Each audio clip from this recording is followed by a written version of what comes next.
thinking. All right. What's up, everyone? This is Isaac with Hunger Smash Fitness, coming to you once again, bringing more of the greatest strongman content you can hope for. Hopefully, that's our plan at least.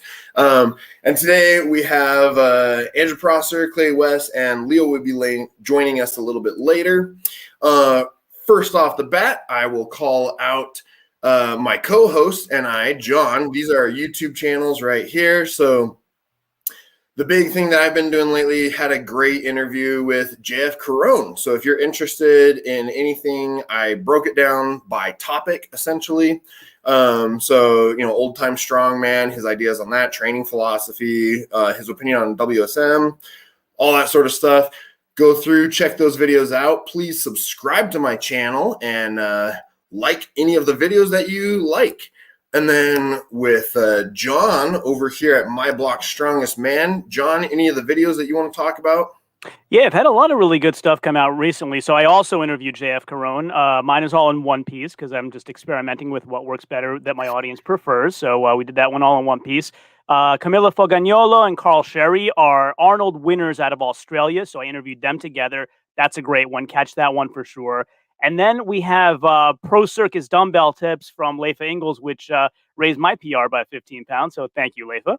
And then I have my World's Strongest Man 2021 prediction video. So check that one out. I know the events aren't announced yet, but hey, let's be honest. They don't announce them till the last second anyway. So you got to get the video out, right? So those are my predictions. Check it out. I'm not going to tell you who I think is going to podium. You got to watch it to find out.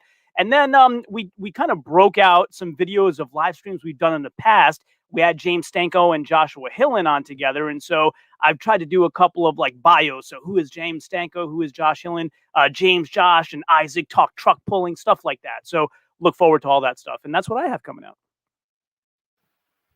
Nice. Very nice. Yeah, and then I wanted to call out just kind of before we get into the meat of it. I'm helping out with a strongman competition here on May 8th. It says in Spokane, Washington. It's actually been moved to Coeur d'Alene, Idaho. So for some of you that's closer, for some of you that may be farther away, instead of scrolling all through the page, I went ahead and found the application sheet so we can kind of look through and see what everything is. So they have the different divisions, women's open, men's open, all that sort of stuff.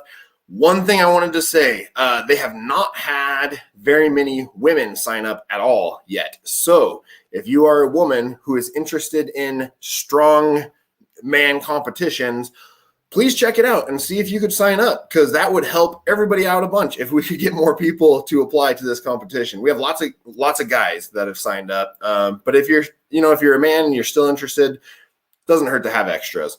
So if we go down here, let me see, they went through. So the coin box deadlift, they changed up a little bit. It's no longer going to be 3 attempts. It's going to be a starting weight. You can have unlimited skips, but the weight will be increasing by 40 pounds every round, basically. And you can have unlimited skips, and then it'll be last man standing. So if you want to skip 4 times, 5 times, whatever, go for it.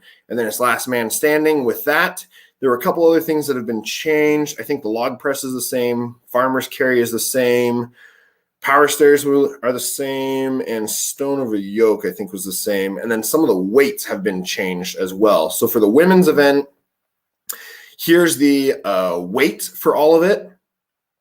So look through. If that looks like a fun weight for you, check it out. Definitely consider going and trying it out. It should be a ton of fun. I'm excited to help out with this time. And then the men's weight. So the novice men's, a couple things were actually changed. The stone over yoke is actually 160, not 200 pounds. And for the heavyweights, it's 215, not 235. And I think everything else should be the same on that. So like with the coin box deadlift, it starts at 400 pounds, and then it'll go 440, 480, and so on for all those. For the open women's events, I think all these weights are correct. Last time I checked. So like I said, if it looks fun, definitely check it out. And then for the open men's, I think, yeah, all that should all be the same still. So yeah, not too bad. You know, if you're a heavyweight men's open and you want to do farmer's carry, 300 pounds per hand. I actually just checked out the farmer's handles, and they have some kind of gnarly knurling on them. So they're going to dig into your hands, which actually is kind of nice because I think 300 pounds is actually a bit easier with that. But yeah, and then like the stones and stuff, not a bad weight. They're not allowing tacky though. So keep that in mind. Yeah. So other than that, anything, wherever you guys want to start the discussion, go for it. Yeah, why don't we start about how you got into the sport? So Clay, do you want to go first? Like, how did you first encounter strongman, and what first drew you to it? What was that event that really got your attention? Yeah, so for me, I've kind of always been strong. I actually started in high school, so I've been in the sport for a while. And it was actually Greg Fields, the promoter of Central Georgia, that got me into it. He did his first contest in Macon in like 2010, I guess, 2010 or 11. And I caught wind about it. I'm from about 15 minutes north of there. And Greg was nice enough to work with me and showed me how to handle the implements, and did my first one then. And then I've just kind of been competing sparsely ever since. Well, it turned out well for you there, I'll tell you that. Would you win 3 or 4 events? I'm not sure. I think 4. Yeah. And so speaking of Central Georgia, Andrew, you did very well there as well. Second place there, right? Kind of blew through that deadlift. Very good with the deadlift. So which would you like to concentrate on, the blowing through the deadlift or the difficulties with the stone, dare I say? You know, well, with the deadlift, you know, that was kind of, it's a strong suit of mine. I'm a powerful static lifter, and that's one of the things I'm trying to change. I spent a lot of time focusing on, you know, just some big lifts, some big numbers, and big power, and I left out a lot of actual event-specific and strongman-specific training. And so I picked up a coach. He started working with me about a month before Central Georgia Strongest Man, and so that's when I really started working, you know, more implements. But when it comes to the stones, it was such a weird day, and I went to go pick those stones up, and I had my abs completely locked up. I pulled, when I did the farmer's carry, my whole right side just completely locked up, and so I was like, okay, so I went to go do stones. I bent over, and as soon as I go to pull it, it would just tense up, and I couldn't do anything. So I'm like, you know what? I'm gonna go ahead and pass on this. You know, I'll end up with second or third, and that's a great day. It's amazing competitors. So I was just like, you know, I'm happy with that. But yes, I mean, it is what it is. It sucked, but obviously I needed to do a little bit more conditioning to make sure that doesn't happen in the future. Yeah, and so Clay, you were the only one to actually get reps on the stones, and I think you had 2 reps. So was it just a matter of something like that didn't happen for you, like everything went well musculature-wise? Yeah, I try to do a good job of staying hydrated in between events. I eat a lot and drink a lot in between events, which has worked out well for me so far. So unfortunately, I didn't have to deal with any of that stuff. So it was a long day, a lot of moving events. And by event 5, you're always tired, especially if you're not going last in the lineup. So, no, I mean, I didn't have to deal with it, and was fortunate enough to get a couple stones loaded. So it was nice.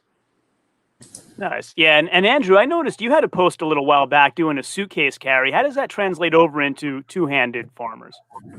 Well, I mean, it has to do with more training your support muscles rather than the static muscles it does. It just gives you that ability to pick up something awkwardly and carry it. And that was my question. My coach actually programmed those for me, and I was just like, well, I don't get it. He's like, these are going to help with those awkward carries. It may not help directly with farmers, but there are times when you have more weight in one hand than another. You know, if it's an off-balance keg or an off-balance, whatever it may be, just helps build up those support muscles. And yeah, I absolutely love them. I do them once a week, and you know, I think it's beneficial. I mean, it makes you think, because you can pull, you know, I'll have 310 per hand, but then you go down to a single one, you put 225, and you feel like you're just going to keel over. So, but I mean, I feel like they work real well. You're on mute. Sorry, Clay, you ever do suitcase carries as part of your training? I personally, I don't really do a whole lot of implement training. I've been doing strongman for a long time now, and for me, the added value to doing a lot of implement training every week is kind of lost. So I don't, but I'm sure they work great.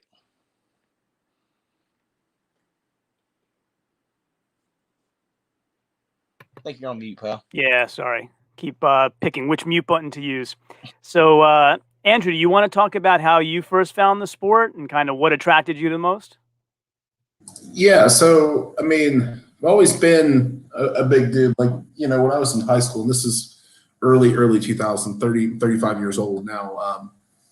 When I was in high school, you know, I was a strong dude, did weightlifting, and, you know, I was benching over 500 pounds. And after that, I just, you know, after I got out of high school, just kind of got fat and lost all my muscle, and hit a point one day, and this is, you know, 6-7 years ago, or maybe a little longer than that, but got into distance running and to lose weight, and I lost 120 pounds.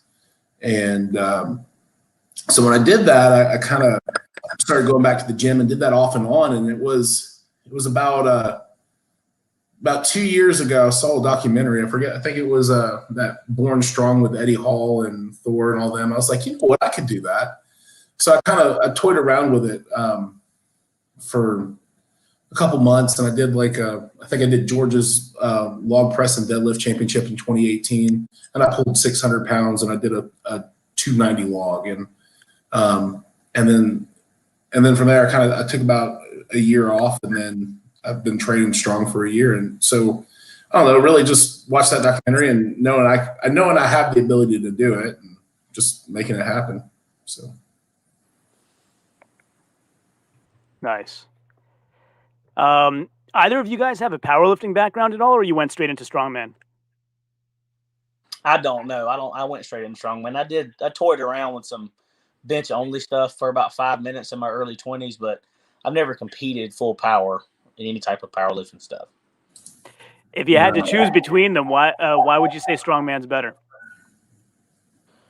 Well, I think strongman is personally, in my opinion, I think strongman's a better test of all of strength and athleticism. I think it's a better test than just moving a bar in a straight line.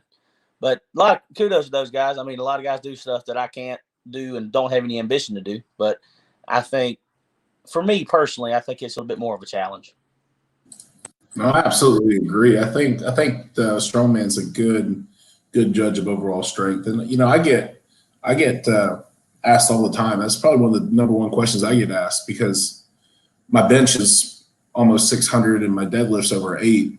And they're like, why are you doing strongman? Why aren't you doing powerlifting? You could step in and be up with a 2,000 pound total. And that's crazy. I'm like, well, it's not, I don't know. It doesn't interest me as much as strongman does. It's not, you know, to do the same lift over and over and over. I like strongman because those are varied. You know, it's a keg, it's a yoke, it's something different all the time. Yeah, I think that's an answer that we get pretty often. Go ahead, Isaac. Oh, I was going to say, actually, with Andrew. So you said you have a 600 pound bench right now? I'm close to it. It's probably like 585 right now. So how did you? Because I know like Wenning and stuff. They've always talked about how like going from 300 to 400 pound bench, they need a different strategy to do a 400 to 500 pound bench and so on and so forth. What was your strategy to get to a 600 pound bench, or did it just happen? I mean, what's always worked really well for me is heavy singles. You know, so as soon as I hit a max, I wanted to make that max my new working weight. So that was always my goal. So, okay, so when I hit like 450, I was like, okay, now I want to do 450 as a regular single. And that's the way my body responded really well to that. I mean, some people's body's not going to respond as well to that, because if you don't do it correctly, you don't warm up right, you don't have the proper base for it. I mean, I already had a base for it.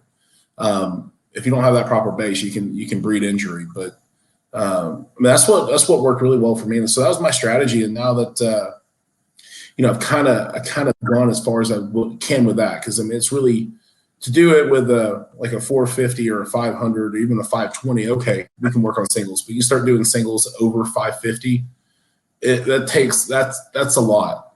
That's a lot of weight and it's a lot of strain. So now I've started doing more, like sets of like 3 to 5 at right around the 500 weight, and which has been really well. And I feel like that's going to translate real well. Should be coming up on another max day here in about a month and a half. So I'm hoping to get close to that 6 mark. What would you say is the strongman event that bench would translate most into, like a Conan's wheel maybe, or what do you think? I'm not sure. Probably, like I would think. Like it helps with some overhead pressing. I mean, if you bend back far enough, I mean, you can kind of make a standing bench press. Mauser block. I was just gonna say. No, it doesn't translate, but it's something I really enjoy doing. So I just keep it going, and I'm fortunate enough to work with a guy that goes to my gym is Tim Moon, and he holds several world records for benching. He does equipped, he'll put the shirt on. But he's 57 years old. He holds all his weight class records, and so super cool guy to bench with. And I get to go bench with him and another guy every Tuesday. So that's what we do. We show up and we hog the only competition bench at Rise for 2.5 hours and piss everyone else off. So that's funny. We have a question in the comments. So Clay, maybe you want to tackle this. Your thoughts on bands, using bands in your training? I personally don't use them a lot. I think there's a time and place for them, but not everybody has access to the equipment to utilize bands effectively. And I think if you use them, need to be done very thoughtfully. I personally have not gotten a huge benefit from them. I've used them in spots, but I more stick to heavy weights, kind of like Andrew. I don't do a lot of singles anymore. It's mostly triples and 5s, but in kind of a conjugate linear type deal. So I do employ some of that, but not a whole lot of bands. And then Andrew, how about you? Any bands in your routine? Sporadically. I mean, they work. I like using. The only place I really use them, I use them for bench. I enjoy using them for that, and that's usually for a high rep set. If I'm doing high reps on bench, then I'll use the bands. But other than that, I don't really fool with them too. I've never used them on deadlifts. I've seen people use them. I thought about trying it, but I'm like, you know what? It seems like a lot of effort to set up. So I haven't used them, but yeah, I mean, I used them on bench, and I enjoy it for a good burnout set. I'll throw the bands and do that. Awesome. So I was just thinking, Clay, at Central Georgia, you won the press medley. You want to walk us through, like, first of all, what did you think of the weights overall? Were they kind of on target, too light, too heavy? And then kind of walk us through how that press medley went for you. I think the weights were on target. I think so. The day of contest weights are actually a little heavier than what was on the entry form, which is normal on contest day. You never really know what you're going to get, but it was within 5 pounds. I think is pretty acceptable, which is the range that we were in. The press medley went well for me. I was fortunate enough to do the first 2 implements pretty quickly because I've had a lot of experience with those first 2 implements. So for me, it was more clock management, I think, that got me through the end of that, because I was able to do the first 2 implements very quickly and then take a few seconds to collect myself and then use the entire 60 seconds that I had, and which I think was a little bit more strategy, than I'm used to employing, but it seemed to work. Worked well for you, for sure. Andrew, how about you? What did you think of the weights overall, and then the press medley specifically? Yeah, I thought they were good. I think they were good. I would have been happy with another, 15 pounds on there. I think that would have been a little bit better. It was a great play. Surprised me. I gave him a target and he hit it, and that was amazing. And that's one of the disadvantages to going early in the rotation is, I left probably 1 or 2. I know I left 2 or 3 reps out there I probably could have hit, but it was early and it was hot, and I'm just like, you know what? I think I'm good with my 4 on the axle, and then he hit the 4 on the axle, and then he goes up to number 5. I'm going to drive through it, and he killed it. So I was super impressed with him on that, and but overall the weights were good, and you know, I learned my lesson, and you know, make sure I don't leave anything out on the floor ever again. Yeah, let's maybe just you mentioned how hot it was. Maybe let's just talk about this for a minute, because we have talked about the tragedy that occurred here before. But just for a second, how much did the heat and humidity play a factor, do you think? Let's just speak generally about that without going into specifics.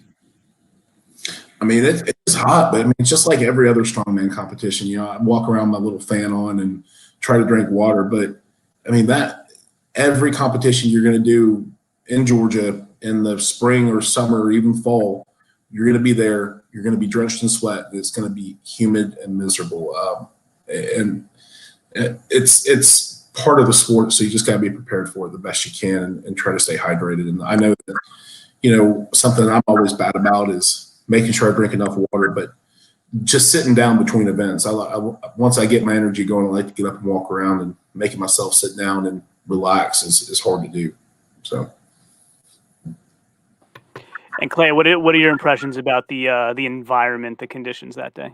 Yeah, I think Andrew's right. In Georgia, you're going to deal with heat and humidity. I think, in the season changes, especially like in the beginning of spring, it's hard to know what you're going to kind of weather you're going to have in Georgia. It could be, you know, cold and wet one day and really hot the next day. So I'd say in this area of the country, just come prepared. I fortunately for me though, Andrew, I don't have a problem sitting down. I try to take a nap in between every event if I can. I'm trying to go to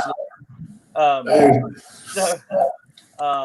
Yeah, I mean, staying hydrated is a really big deal, and I eat a lot of Oreos in between events. You know, just to keep take a nap. So it seems to work well. Well, I know that's what I got another one coming up in 2 weeks, and that's my biggest takeaway from Central Georgia, because Central Georgia is like my second real good show that I've ever been at. Yeah, that was my big takeaway. Is I'm like, I need to sit down, I need to relax, because the next day I'm like, man, I'm all sore all over. I shouldn't be this sore from only doing 5 lifts, and I realized it's because I don't think I sat down the entire day. Right, Pedialyte's your friend, man. Yeah, well, exactly. So, you know, lesson learned on that one. So I was real happy. I mean, you know, with the way it went at Central Georgia's, I mean, I think I learned a lot, and I'm really happy about it. So it's a fun event. What's that next comp coming up? It is, what was it? It's Battle Axe Showdown in Garland, Texas. So it's a strongman corp. So I'm trying to get my national qualifier done for Strongman Corp. So we'll see. It's going to be a fun event. It's a max 14-inch deadlift, and then it's a yoke and keg. But the yoke is is 655 with a 300-pound keg. So I was like, okay, I'll take that. And then the axle clean and press for reps, and then a Hercules hold. So. But there are 8 super heavyweights, and I know that at least 3 of them. Well, I know there's going to be 4 of us that are probably going to pull over 800 on deadlift. So it's going to be a fun event. Yeah, you don't mess around when it comes to deadlift. You put up 12 reps at Central Georgia, and that's why I asked the question about, did you guys think the weights were on target, or are you just that good of a deadlifter? I'm that good of a deadlifter. I'll say that. I'll give him that one. No, it's I think the weights were good. I mean, I think at that kind of weight, you're asking for a rep battle. You know, if you go up to 700, or like Georgia's strongest man last year was 715 on the axle, it turns into a 2 to 3 rep battle versus, you know, 12 to 14 reps. So it's all about what kind of show what you want at your show. If you want high rep battle, or if you want low reps, you know it. I mean, this was especially the deadlift was a higher rep battle. So, I mean, if you go up to 700 or 720, then you get people with 3 to 4 reps. Yeah, because Clay, you hit 6, and Leo's not here. I'll speak for him. He had 9 there, so it was a relatively high rep. Yeah, it was crazy. I thought Leo could have hit more too. That's what we talked to him. I was talking to him after he got done, and he was like, man, I think I could have gotten more. I'm like, I know you could, but I don't know about you, Clay, but it's really hard when you get a number in your head Like even I was training the other day. I was like, okay, I'm going to hit this for 11 reps. I know I can do this for 11. I hit it for 11, and 12 wasn't going to happen. But if I told myself 12 before I started, I probably would have hit 12. Yeah, I'm the same way. That was my only mess up of the day. I should have pulled it for a single and then walked away from it because I knew I wasn't going to beat you two. But when I started pulling it, it felt pretty good. And so I was like, oh, well, we'll just see what happens. I mean, luckily it ended up working out, but I should have just pulled it for a single and walked off. Yeah, it's interesting. I bring this up on every live stream for the kind of novice folks in the audience. Clay, maybe you want to talk about how much strategy goes into strongman. So with that example you just gave, I think most people watch and think you go all out on every event, and it's just not so. What are your thoughts there? I think you got to have strategy if you're going to compete, especially if you're going to compete super. I mean, if you're competing against guys like Andrew and Leo, monsters 6'5", 6'6", 390, 400 pounds plus. You gotta take small wins where you can get them. And if you're not employing some type of strategy throughout the day, you're going to be leaving reps out there, maybe in other events, so like time management on the press medley. I should have only pulled one on the deadlift. I was lucky enough to be later in the order, so I got to use that to my advantage throughout the day. So I think little things like that, maybe not in any one contest, but over time, from contest to contest, those little things add up and could really, get you to a podium finish where you otherwise wouldn't have had one, and in my personal opinion. Did your order of participation matter because of when you signed up, or was it more randomly drawn than that? I think the way they did it was order of entry. The order that the entries were received, which I think is a normal way to do it. I mean, and then in some events, order doesn't really matter. Like I had to go first on the yoke because I was the shortest. And then I think stone was done based on, where you were on point by that time in the day. But it, on the events that you do get to go later, it does help because you know how much you can save in the tank. For sure. Let me just give it. Oh, yeah, go ahead. No, that's the same thing that goes back to that press medley. Had Clay gone before me at the press medley, that would have been a little bit different. I probably would have kept pushing a little bit more. But that's the advantage, and that's that same thing. You get a number to hit, you hit it, killed it. So, Yeah, let's take a little pause. Let me remind everybody in the audience, if you haven't yet, like this stream, subscribe to Hunger Smash Fitness while you're here. Why don't you? What are you waiting for? And when this is all over, head back over to my blog, Strongest Man. Subscribe to me too, and watch all the stuff that I've done as well. Isaac's got a ton of great videos out this week, as we've discussed at the beginning. So watch all that stuff. Just wanted to give you that quick reminder, like, subscribe, follow our fine gentleman guest today here as well. We'll give you their Instagrams by the end. And just that quick reminder there. Isaac, you want to jump in?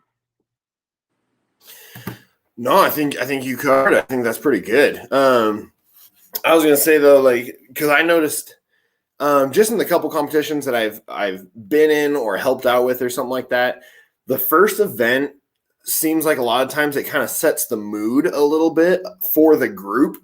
Because I've noticed that a lot of times with the groups and everything, how people do in the first event, you can see who, I don't know, right away, like they didn't do quite as well, and then they start kicking in high gear with all the other events, and then I don't know. Have you noticed that at all? Do you know what I'm talking about?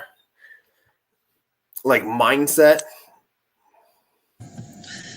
I know that it definitely sets my mood. If I do not so well in that first event, then I really try to kick it up, and you try to make up for lost ground, lost time, or lost opportunities, and and a lot of times we're all so competitive, which is amazing, but we're all competitive. We're all competitive in the nicest way possible, which is even better.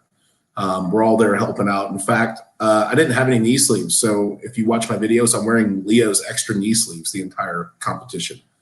And that's just the best kind of competition. You can't ask for a better group of guys. So. Yeah, on that note, I want to give a shout out to Cody Reese, who pulled out. He was going to compete and, decided his body wasn't up to it this time around and was there all day helping out everybody else. So big shout out to Cody Reese. I think he worked harder than us. So he was sweating his ass off. It was Oh, he was. So. Well, we were talking deadlift before, Andrew. That seems to be your thing. So didn't you do a deadlift only competition recently? So I did back in, oh my gosh, that was like February or January.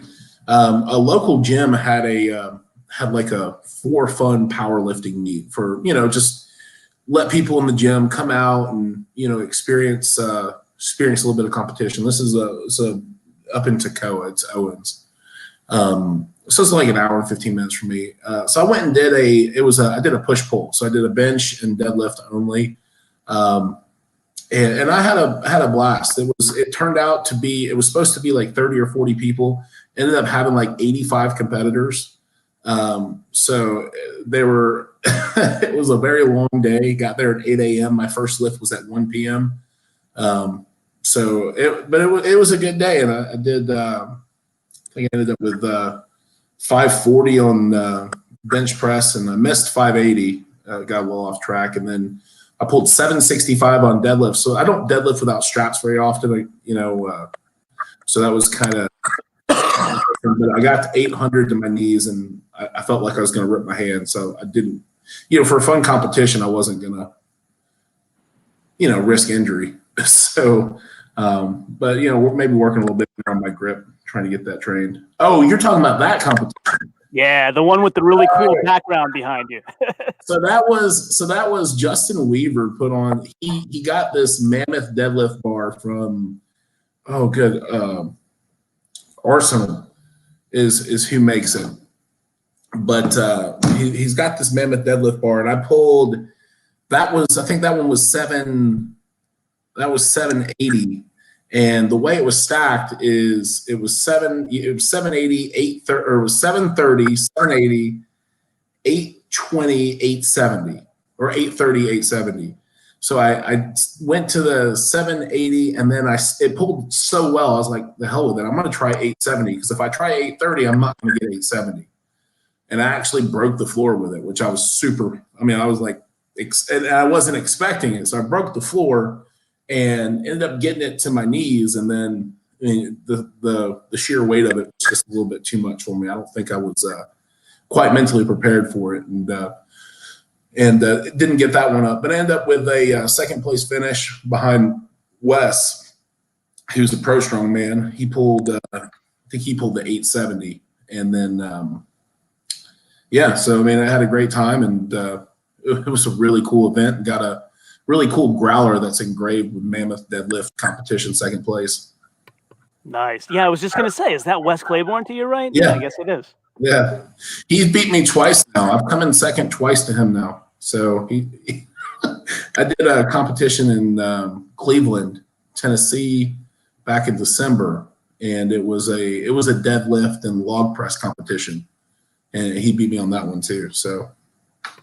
Yeah, he's a tough customer for sure. He was Isaac. He just did Siberian Power Show, didn't he?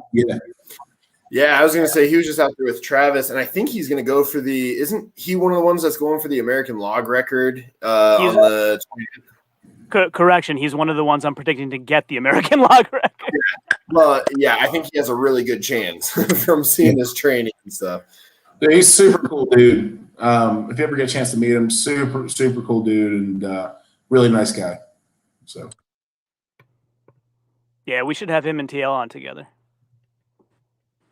Yeah, I'd be down for that. I think that'd be fun. Yeah. What's that? That's an interesting interview. Yeah. Hey, we had Jessica Fifth and Haley Randall and Lauren Wells last week. That was an interesting interview. So it was fun. It was a very fun interview. We will say that much. Yeah, they're a blast, all three of them.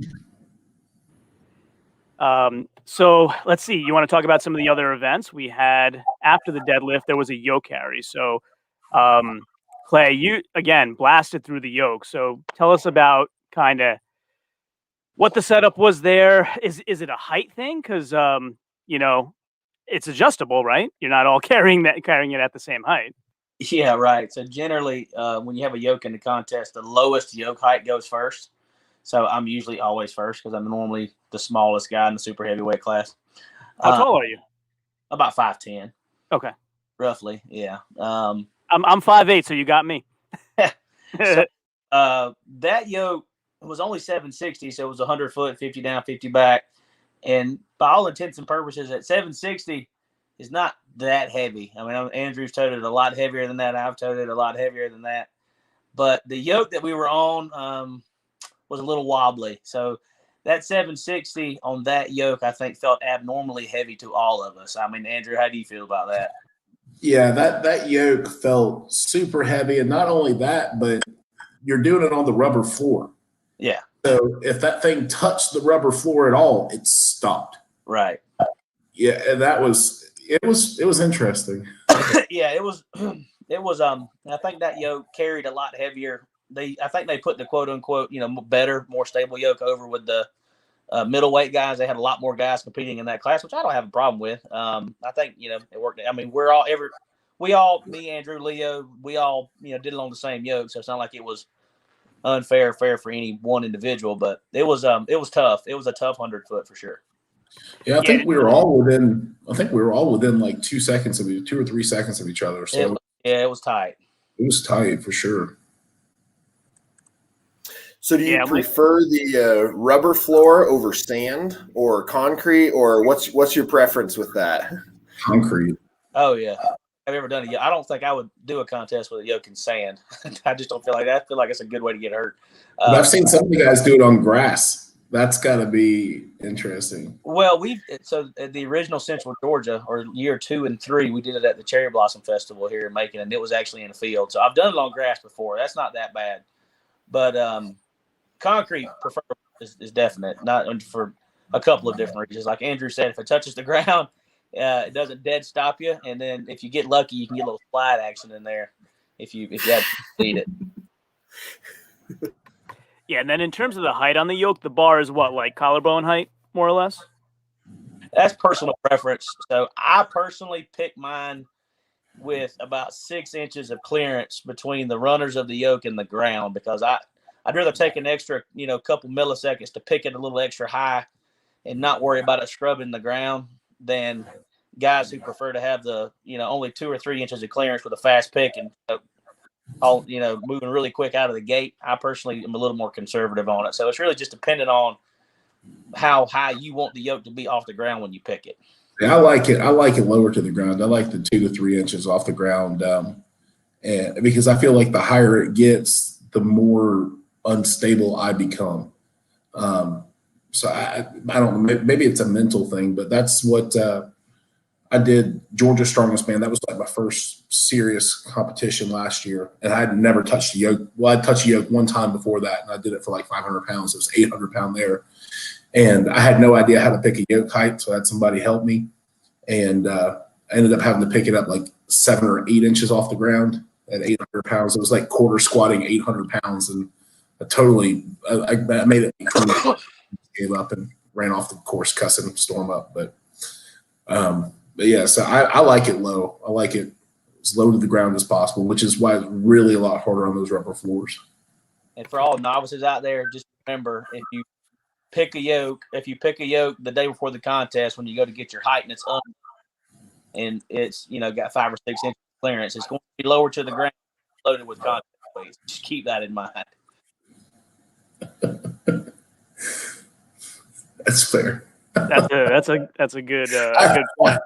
I'm actually going to write that down. I never thought about that, Clay. It's a real thing. I promise. Did you? So you're probably kind of in the zone with your own events, but did you get a chance to watch any of the novices? What did you think of how they did? Like, speaking of yoke, Jalen McCarty is really good with yoke. At least in prep, he was. I didn't watch too much of the novice. I spent a lot of time watching the women that went before us in the class. So we had a friend that came. She did the Masters women, and I know that class was awesome. I got to watch them most of the day, and they just looked like they were having a lot of fun. They moved a lot of really great weight. The lady that we brought with us is Danny. She's a big time professional. So she decided she wanted to do strongman about 4 months ago. She's been training a lot, doing a lot of really good stuff in the gym, but the stone had been giving her an absolute fit. and we had one that was close to contest weight, but it had given her an absolute fit. And she was able to come to the contest, do really well, and load the stone for a PR. And for my money, had the best moment of the contest and the best celebration of the day. So I got to see a lot of that, which was really cool. And the little bit I did see of the novice stuff, but like, the lanes were run really well. The guys do a really good job of putting that contest on. The judges were great. It just, aside from the unfortunate event that we've all, talked about, I think it ran very well. Yeah, speaking of Danny's class, 16 reps on deadlift herself. That class went crazy on deadlift. Yeah, they did. They performed solidly all day, and they kind of like Andrew said, we all like one another. That's another delineation. The only powerlifting meet I ever did was bench only, and the guys were not nearly as nice as any strongman I've ever done. But we're all there to help, all there to have a good time, and those ladies did a great job of, being real sportsmen and, picking each other up and helping each other out. And it was just really cool to watch, then our class too, Andrew and Leo both, we were all, cutting up, having a good time all day. So it was a good day. Yeah, for sure. I mean, Isaac has some experience there comparing powerlifting to strongman too, right, Isaac? Yeah, I think powerlifting and strongman, they're both great, but they're for different personality types, I think. Just because in the strongman competition, everybody's there. It's like you just met these guys, but it's like a great big happy family, and everyone's swapping food and candy and it's just a blast. And then in the powerlifting competitions, I did one, and then I helped out with a couple, and all of them in between lifts, everyone's sitting in their own little corner, listening to their music and being angry in the corner kind of. And I was just I like to hang out with people, it's serious lifting weights, but I want to have fun too. Powerlifters are angry in the corner people. I like it. They are. Should make it t-shirt. Yeah. Well, it's funny. I mentioned it to JF Carone in my interview with him, and he said whenever he runs powerlifting meets up in Quebec, he doesn't allow any headphones, and he doesn't allow something else. I can't remember what it was. Basically for that point, because he wants people coming together and having fun as a group, basically, and participating as a group. And so he was like, if you want to listen to your angry music and everything, you can do that when you're at home. You don't need to be doing that when you're here. When you're here, you need to be participating, basically. It's that's a cool mindset.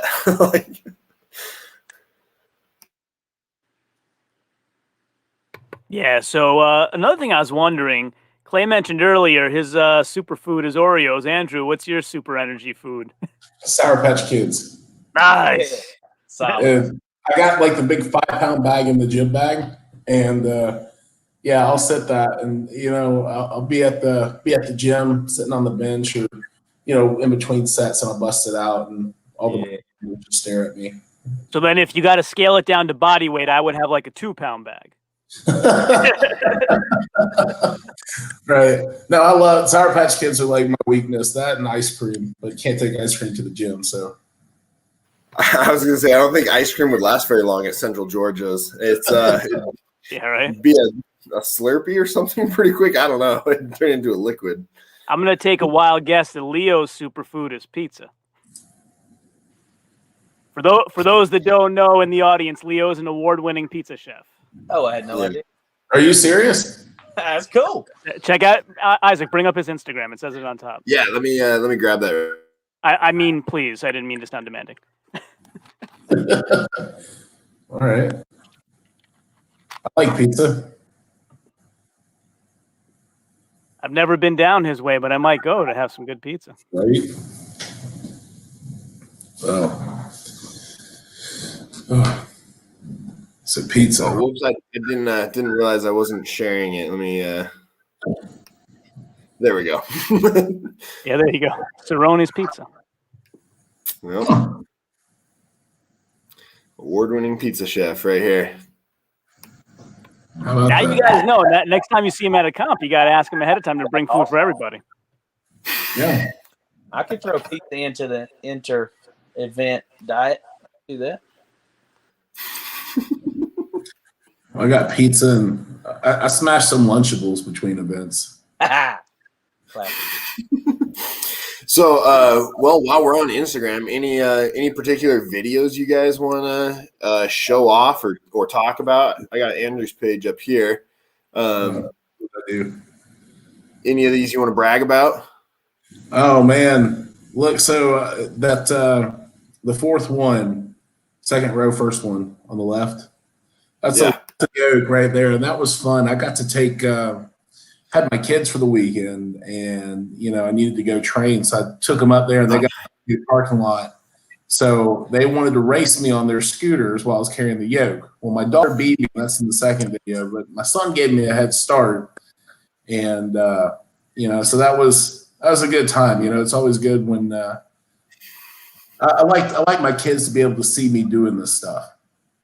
Oh, for sure. Yeah. And he started running there, and he started scooting. I'm like, up, I'm gonna run. We tied. How much weight was that? I think that was competition weight. I think that's 675 or 655, something like that. So, nice. Maybe I can't remember. It may have been. It was light. It wasn't crazy heavy. But that keg, I think it's a 250 keg. So I gotta get up there, and we have an empty keg up there, and I need to load one to 3. I think I'm gonna overload it to 320, so I can start training with that. A lot of kegs in the super heavyweight classes are 300. A lot of event kegs, so I want to start overtraining that, but because the weight's not crazy, they just suck all around. Yeah. I just got a 330-pound sandbag, 332-pound sandbag a little bit ago.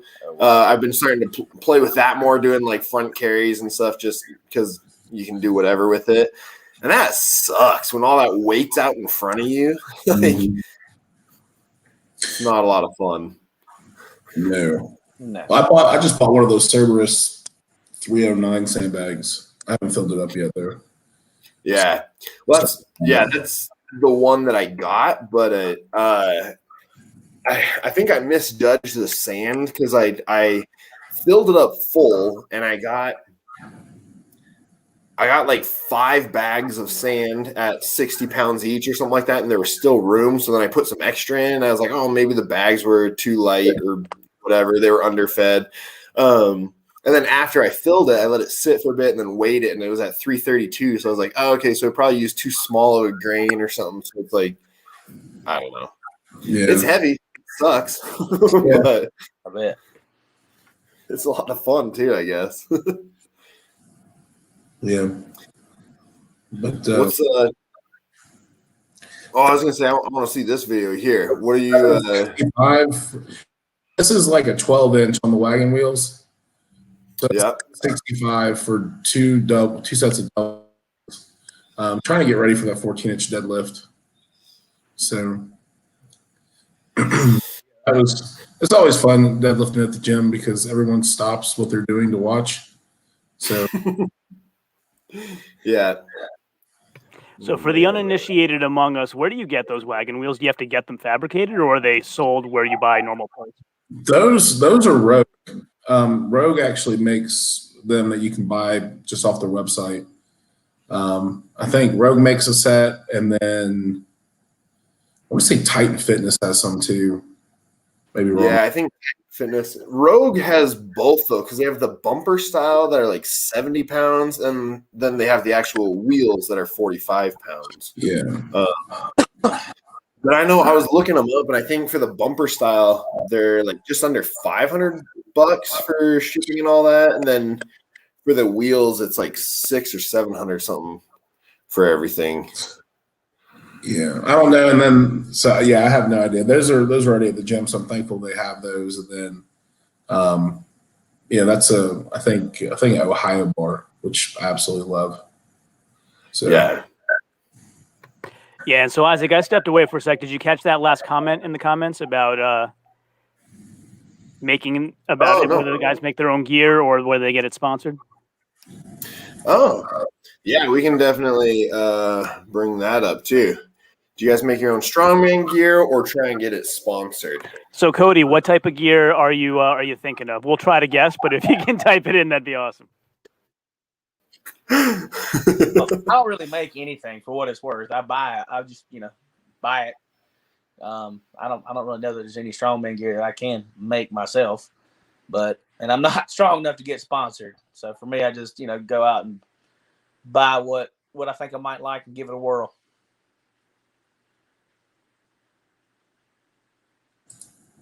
The only thing of mine I made some Atlas stones in the backyard, and I won't do that again because that sucked. What happened? Oh, no, it's just, mixing concrete. It's just, I feel like I'm just too fat for it sometimes, manual labor. I can deadlift, 800 pounds, but, mixing concrete, my back was sore for like 2 days. So that's cardio, mixing concrete, that's cardio workout. So, but yeah, no, I mean, they turned out fine, and I borrowed some bolts from a friend of mine, and so I got a couple stones out there. I still don't train them nearly enough. Yeah. Oh, he's talking about sandbags, I guess. So yeah. So no, I bought mine from Cerberus. They make a really good sandbag. Nice. Yeah, I use the Cerberus sandbag as well, and I love it. It's been great. I know the gym. The only gym that's nearby that has strongman equipment right now that I've been going to, it's a little over an hour away. And they actually made most of their own, like their yoke they made, their cambered bars they made. So it's kind of cool, but at the same time, like their yoke, just the basic frame is like 550 pounds, something like that. And it's got a bunch of bolts and stuff holding it together. So it's kind of cool. It looks interesting. But yeah, I know you can see the yoke in that picture there. That one was made by a local company, a local fabricating company. I don't think they're in business anymore. It's SIS. And it's I want to say it's like 350 unloaded. And then usually there's some water in it in the post, which adds like another 15 pounds. I know, still counts at least. Yeah. I was always wondering this, and it's probably a bad question to ask Clay and Andrew because they've been strong forever. But Isaac, maybe you have too. But like, if a normal person were going to pick up a yoke, like, what's a weight that would feel heavy to them the first time? Like, not worked out at all, or like has a gym, like been working out, been squatting, like gym base, or just like some Joe Blow off the street. No, like working out on and off for years, but not steady. I don't know, 300-400 pounds probably, I would say. Oh, that much? Okay, cool. Yeah. Right. Yeah. I'd say like 380. Yeah, I go with that. Yeah. I think it partly depends on just like what you grew up doing too, because like, I mean, I grew up working on farms and stuff like that, and so like I was just always weird strong. I'm not as good with bars. I'm much better with stones and yokes and stuff like that. So the first time I ever tried yoke, I was able to do, I think we worked up to like a 785 or something like that on the yoke, and it felt good, but I was only squatting like 415 or something like that at the time. Like I could not squat for anything, but standing up, you could just load me up with as much weight as you wanted and I could still walk with it. And I don't know. I mean, so I guess everyone's a little different, I guess. Interesting. Good to know. And then Andrew, in case you ever need Atlas stones again, don't feel like mixing them up. I know a good fabricator. Coincidentally, also Andrew at Kratos Strength Equipment. So give him a shout if you need Atlas stones. Will do. Yeah, I'm definitely gonna get some more in my arsenal here. I don't train them nearly enough, and it's definitely one of my my weak spots that is going to get addressed. So, yeah, we were talking about sandbags. I was looking. Muscle Pirate makes some pretty nice looking ones. I might get some and check them out. Not sponsored, but open to it. I have their throwing bag. I think I've thrown it once. I mean, it was a good bag, good company, and yeah, should be all right. They do. I think Cerberus is the only one that has the zipper, though, right? Yeah, and I have the Cerberus bag, or have access to the Cerberus bag. It's really nice. If they got the zipper, yeah. I think Muscle Pirate still does the zip ties and duct tape. Yeah, that's one of the things I love about the Cerberus bag is that it's the double liner with the zipper or whatever, so it's super easy to fill up and it's no hassle basically. Good to know. Another question I had about yoke. So we talked about, kind of height of bars and all that stuff. What's a breathing technique? I've asked other strong women this, but what do you do with your breathing when you do a yoke walk? So personally, I'll just wear the belt super tight and try to push out into it as much as I can. And then it's normally short, shallow, tight breaths, in between steps. But I don't really think about that a whole lot. I just breathe as much as I can while staying as braced as possible. So it's not something I'm really cognizant of. It's just something that just kind of happens, I guess. Yeah, I guess after years of kind of muscle memory, you just do it out of habit. Yeah. Awesome. Andrew, how about you? So at the start of it, I try to brace myself, and the easiest way to do that is to hold your breath in during the pick and then the first few steps. And then from then, I just try to keep my breaths consistent. If we have a turn, then obviously I'll take and not hold my breath, but brace myself with it during the pick and the first few steps, and then just try to get back into a rhythm of good, steady breathing. Interesting. Yeah, so I asked Erin Stoney this question, and she basically said if the distance is short enough, she holds her breath the whole time to get that kind of soda can pressure type situation going. I've heard of other people who've said that. One of the guys at my gym who's done strongman for years, that's what he told me. He's like, hold your breath. I'm like, dude, I don't think I can hold my breath. I can't even dive down the bottom of the pool. Like, I can't hold my breath that long. Not for 50 feet, I don't think. Not 50 feet down and back. I don't. No. Right. I would collapse by the time I got. I mean, it's just however your physical conditioning is. I know that would work for me. Yeah. I could see that working for like a 20-foot yoke walk or something like that. Something shorter distance. But yeah, when you're doing 50 feet down and back, like I have a phenomenal breath hold. I mean, like in training with the military and everything, we did underwater swimming and stuff all the time. I could do the 50 meters and all that. There's no way I could hold my breath for 50 feet with a yoke on my back. Like it's very different. I don't know. But she's got a good point. I mean, you do get that bracing effect, which is why I hold my breath for that first, initial pick in 5 to 6 feet, the first few steps, because I can tell a big difference when I do have my breath in and I'm using it to brace. So you just got to find a balance that works for you.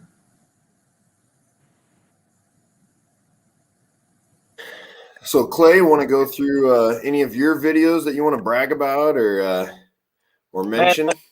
Unfortunately, no, I don't really have any. I actually wasn't planning on doing this contest. It was kind of a last minute thing. And it was kind of a debacle for me, the whole training process, because I was hoping to actually do this contest in the 275 weight class, and then I failed miserably at making weight. So ended up having to compete in the heavier class. So I personally don't do a lot of implement training at this point. I've kind of been fortunate enough when I first started Strongman, I got to touch a lot of implements very regularly. And so I kind of built, out what, handling those looks like. So I do very little implement training nowadays. I think most of my base, or I know all of my base is really built in the gym. And then I will do a couple of event days before contest.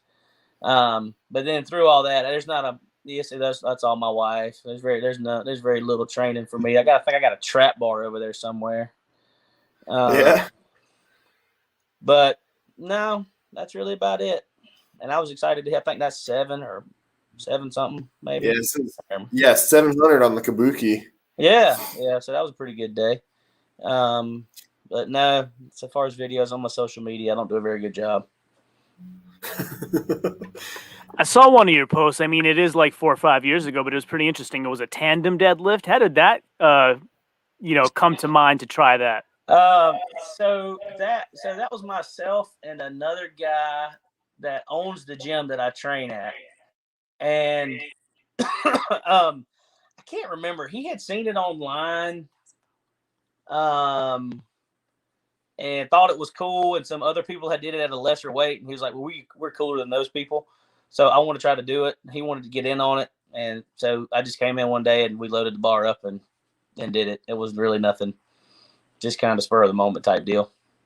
That's funny. I mean, is it as hard to coordinate your timing as I'm thinking it is, or no? No, you just, a 3 count works pretty well. You warm up together. Don't just go in there and, let it ride on the working weight. So you do all your warm ups together, then, play it every time, and you get your timing down. It's not hard. I tell you what, though, the problem was he's taller than me. So when we both stood up, all the weight kind of shifted over to my side. It started to hurt after a second. I can imagine. Wow. Is if you scroll down a little bit, you'll see it there. Okay.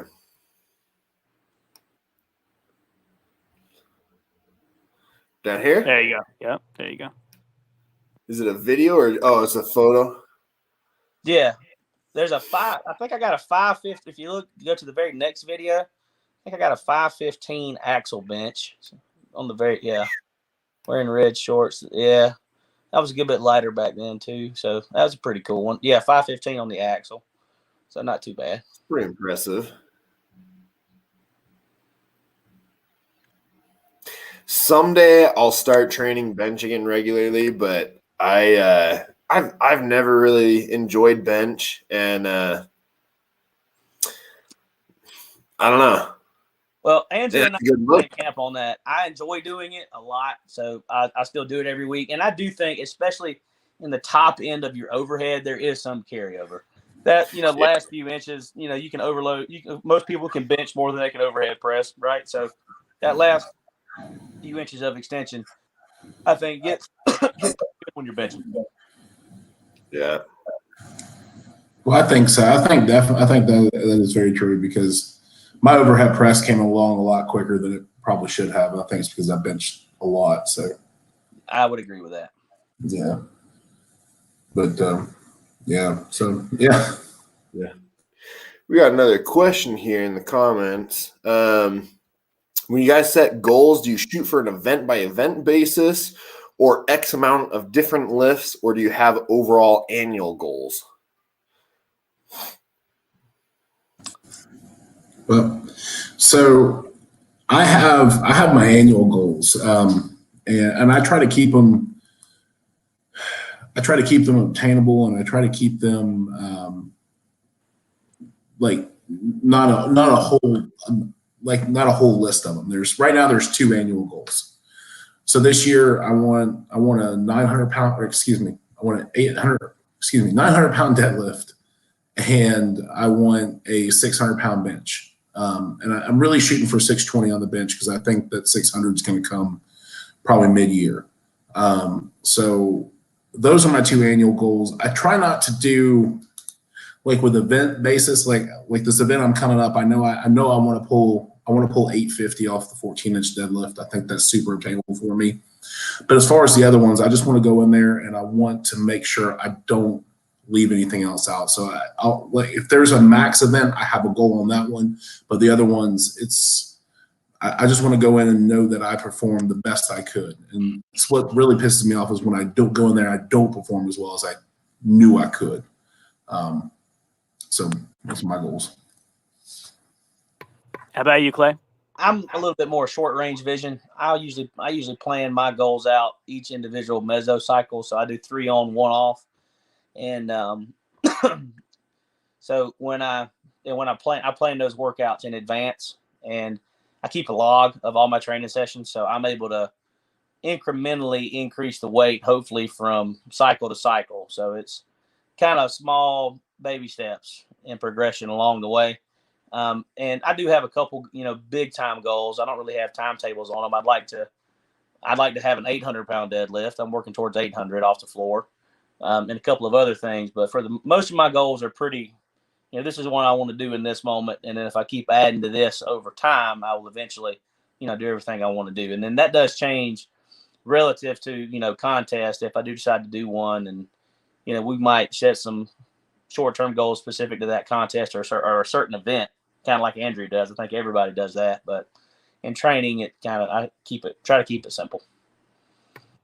Awesome. Good question, Cody. Hey, Cody, let me know which Cody Wadsworth you are on IG. I'll follow you. Good questions.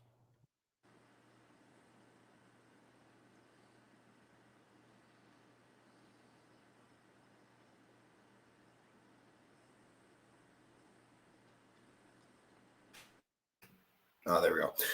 So do you guys have any lifetime goals with strongman? Like, you know, I mean, Andrew, you're getting closer to 1,000-pound deadlift. Is that one of your lifetime goals, or anything along those lines? So a lifetime goal, absolutely. You know, so planning it out, I want 900 this year. I want 1,000 the following year. So I don't think that's unobtainable. And you know, looking back from a few years ago when I was benching or deadlifting 600 pounds, you know, 900 pounds was unobtainable. So it's, as if we're getting close to it. I mean, if I, you know, I'm pulling 820 now, 830 now.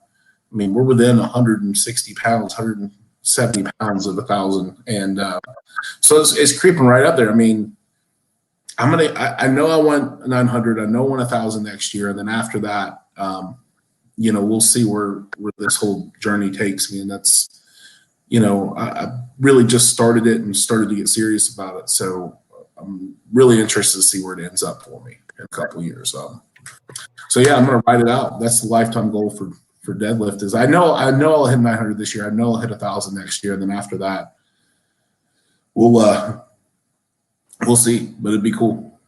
Definitely in the thousands. So 3-4 years from now, deadlift world championships. Yeah, I was just gonna say, are you gonna head over there sometime? Dude, that's so crazy. And you know, the mammoth event that I just did, you know, I'm the only one who pulled without a deadlift suit. So you know, and to get that, and I got one I'm about to have one on order next week. So I'll see how I pull with that, and hopefully that'll put me closer to that 9, some of these competitions. So yeah, for sure. By the way, with the this year's deadlift championships, who do you think has the best chance? It's gonna be fun. I don't know. Who they put out the 50,000 for 505, right? I think so. Yeah. I think it's gonna go one more year before it gets taken. I think we got one more year before we see 505 move. Yeah, I mean, I think Big Law said the same thing. He doesn't think anybody's going to get the 505. So let's kind of throw that out and say nobody's going to get it. Who's gonna come in first? I don't know. I haven't tracked it as much as I should, so I couldn't answer that. But I mean, for what I've seen, I don't know. I don't know. Somebody who pulled that 482 in training? No, 482 on a stiff bar with no suit. Is that the guy you're talking about? No, he's the I think he's from Georgia or Iran. What's his name? Let me look for him real quick. I know who you're talking about. I can't remember his name. He's always got the dude slapping him before they pull. I can't. Look it up. Are you talking about Payman? Payman, he's the Iranian guy. Yes. Is he competing at that? He is. I think so. Yeah. I think he has a good chance, but I know he usually, when he does those big pulls, he puts a collar on the inside of the weights there. And so it gets a little extra whip on the bar. And so I'm wondering, like, he's really strong. I mean, granted, I'm not trying to take anything away from him, but when you're doing it on an actual deadlift bar in competition and you don't have those extra, 2 inches on each side, I don't know how much of a difference. Yeah, like I don't know how much of a difference it's going to make for him, but it could be significant. Well, it makes a difference. I pulled on that mammoth bar, which was kind of is same principle. There's a lot more whip to it. We used the deep dish 45-pound plates, comparable to the elephant bar they pulled at the Arnold a couple years ago, and it's, I don't know, it does that whip doesn't help you out as much as you think it would. It's still, we'll see. I'd be interested to see how that goes. I didn't know he put the clip on the inside. I may have to see. I may do it. I may load a clip on there and see how it feels myself.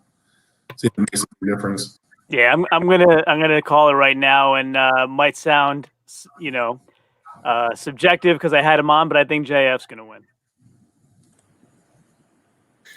JF is a beast, and talking to him because he deadlifts twice a week and everything, and like I don't know, I think he's got a great shot at it. That other guy though, Asco Carew or something like that, the guy who did 482 on a stiff bar with no deadlift suit. Did you see him?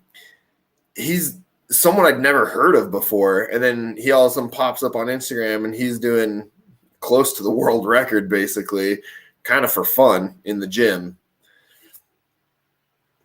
I don't know. We'll see if he has a chance. Yeah, I'm checking out the Giants live announcement on Barbend to see everybody who's competing.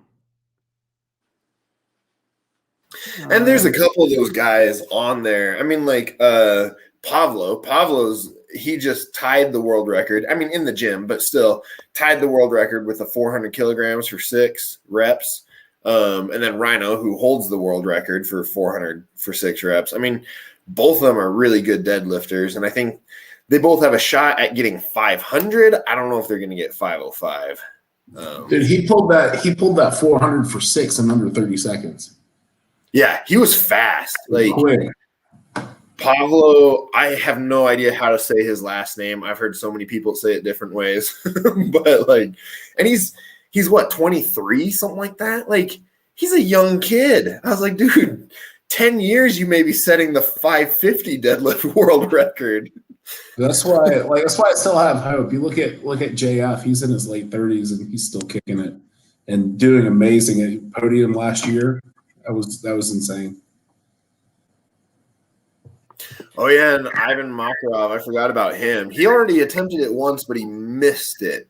He couldn't lock it out, right? But he broke it off the floor. Yeah. Oh, Gabe Pena is invited. I didn't know he was actually invited. I actually interviewed him the other day, and he said he would like to be invited. Maybe he got invited in the last day or so. Yeah, I haven't heard whether he's accepted or not yet. I just saw it the other day that he was included in the list. Yeah, if it doesn't conflict with some of the other shows he has in his schedule, I know for sure he wants to do it. Yeah, well, I mean, for $50,000, yeah, I could probably fly out to the UK and give it a shot. It'd be cool to see the 505 move, but I think we got one more year.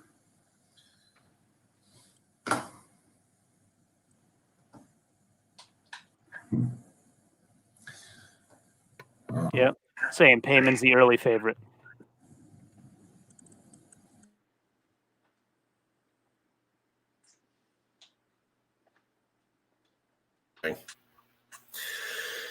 Yeah. Well, what about you, Clay? Who do you have for the deadlift? Man, I really don't know. I haven't kept up with any of it. And I'm kind of, unlike Andrew, I'm kind of on the tail end of my strongman career, I think. I got about 1 or 2 more runs at nationals in the 275 class if I can lose the weight in me, and then I'm probably going to be done. Yeah. You gonna try to go for some axle press records before you go, Clay? I'm gonna try to go for more than that in the 275 class. I think I have a real chance to do some damage in that class. There are a lot of really strong guys in that class, a lot. But I just don't have the frame, to compete super heavy right now. I mean, it's not like I'm getting any taller. So I think in the 275, I think I can do some damage. So we'll see. We'll give it a couple more tries, and then depending on how that goes, we'll go from there. I mean, you could try wearing platform shoes when you compete. That'll give you a couple inches. Yeah, especially on the stone. It doesn't help. The pick, make it terrible.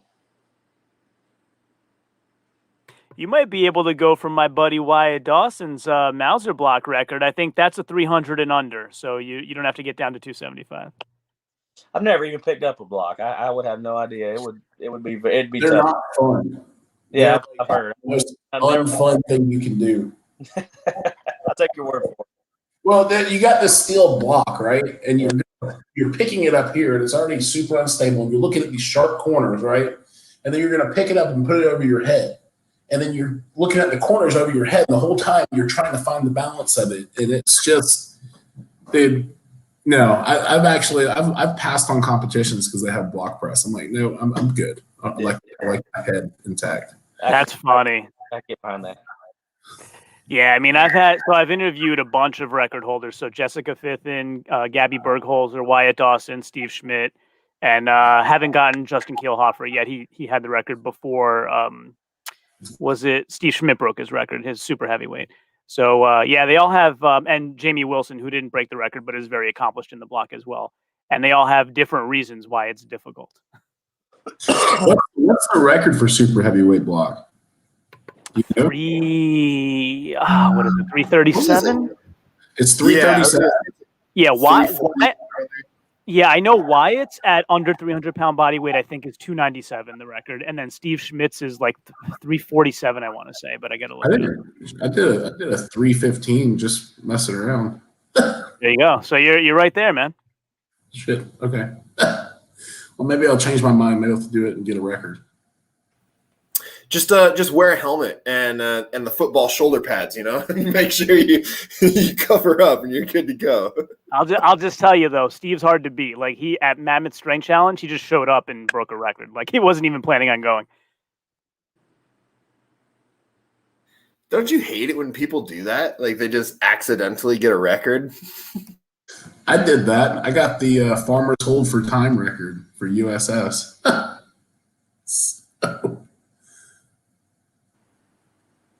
Didn't even realize I got it until I got an email like 3 weeks later. He's like, by the way, you set a record. Like, oh, neat. Did you get any like a little plaque or anything like that? An email. Yeah. Somebody else so nice. Record. It was like, I think it was like 45 seconds. So I was actually surprised it was a record. Won the event. I was surprised it was a record. How much weight was that? 320 per hand. Dang, that's a lot of weight. Yeah, and then they were. This was like, they had the cleaning protocols in place, and so the handles were a little slick too. So I was actually surprised I got that. Yeah. So another novice layman question here. When you're doing farmers, the handles are kind of a bit up off the ground. How much easier is it than if you just had a pair of dumbbells laying on the floor? Much easier to pick. I mean, if I can pick up, I don't know, 110 pounds in each hand and walk 50 feet with it because they're dumbbells, how much could I do with farmers because they're up higher? 250. No. Per hand? Yeah, it's surprisingly easy because it's higher than it's because it's so much farther off the floor. It's really surprising how much you can pick up on the farmers. So you get people who can deadlift 600 pounds who can pull and walk with 620, 310 per hand, no problems. So it's actually once you do it and do that farmers for the first time, you really understand it's not the pick that's hard, it's the keeping it in your hand is hard. Right. And I'd say it depends too on like if the handles are knurled or not, if you're allowed to use chalk. Some of them, so there's different rules too that how hot it is probably, so how much sweat is already on the handles too. So I think there's other factors that play into it as well. But yeah, I'd agree with that for the most part, Andrew. Wow, that's very, very motivating. Thanks. Do it. You gotta be careful though, because they're easy to fall with. I did July 4th last year. I was in Savannah doing a little competition. It was actually I hadn't trained for it at all. I was just like, I'm gonna start doing strongman again, and did the farmers, and I dropped one a split second before I dropped the other, and I took a nasty tumble, scraped up my knee real bad, and that was the second event. So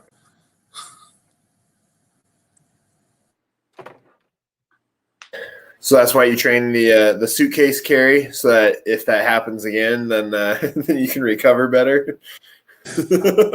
I guess so. I don't know. I just do what the coach tells me sometimes. Not my reason to question why.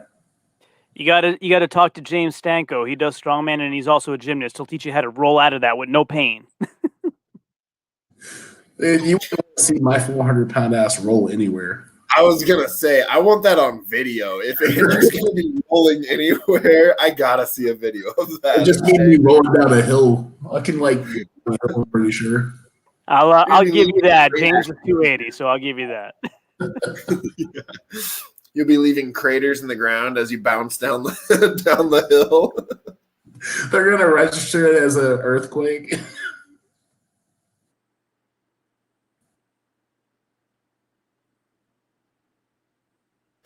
But, all right. Well, we're approaching the hour-and-a-half mark, so probably start wrapping it up here. Anything else you guys want to cover before we close this all up, or anything else you want to talk about? Exciting things coming up. Shout outs. Anything you want to plug? No, I mean, this has been real fun. I appreciate you guys having me on. Clay, it was super awesome competing with you. Just Central Georgia Strongest Man. Can't wait to do it again, hopefully next year. Same here, man. We need to get together and train so we don't live that far apart. I know, absolutely. You got my Instagram, right? I do. After today, Right. Yes, I do. Well, hit me up. We're doing, I got a competition in 2 weeks, so I'll be doing some training next weekend. But after that, let me know. All right, man. That sounds great. Thanks, guys. I think y'all do an awesome thing for the sport. We really appreciate it. Yeah, We really appreciate you coming on. So, Clay, you mentioned you're not sponsored yet. Andrew, are you any sponsors you want to shout out? No, I don't have any sponsors. I'd like to say my thanks to my home gym, which is Rise Athletic Club out in Oakwood, Georgia. Fantastic facility, great people. So Same Awesome. here. My gym in Watkinsville, Georgia, Core Blend, they've really been a good home for me for about the past 5 years. They have a lot of great equipment, a lot of great people, super supportive. So kind of another strongman home kind of in the Northeast Georgia area. I think if anybody that want to train anything would be well served to go there. Fantastic. And any potential sponsors out there watching, sponsor these guys. They're both freaking awesome. Go Hard Labs, sponsor these guys. By the way, anybody watching wants a great pre-workout, they're really awesome. Go Hard Labs. MBSM10 is your code at checkout. I'll save you 10%. Awesome. Well, thank you for joining us today, guys. And this has been awesome. It's always super, super fun. Tons of very informative having these guys on. So I guess that is all for today. Once again, this is Isaac with Hunter Smash Fitness with my co-host John at My Block Strongest Man. We had Andrew and Clay on today, and we will be doing a live stream again next Saturday, same time. So make sure you check it out. And that is all for today. So just remember to always improve that 1%. Ciao, homie.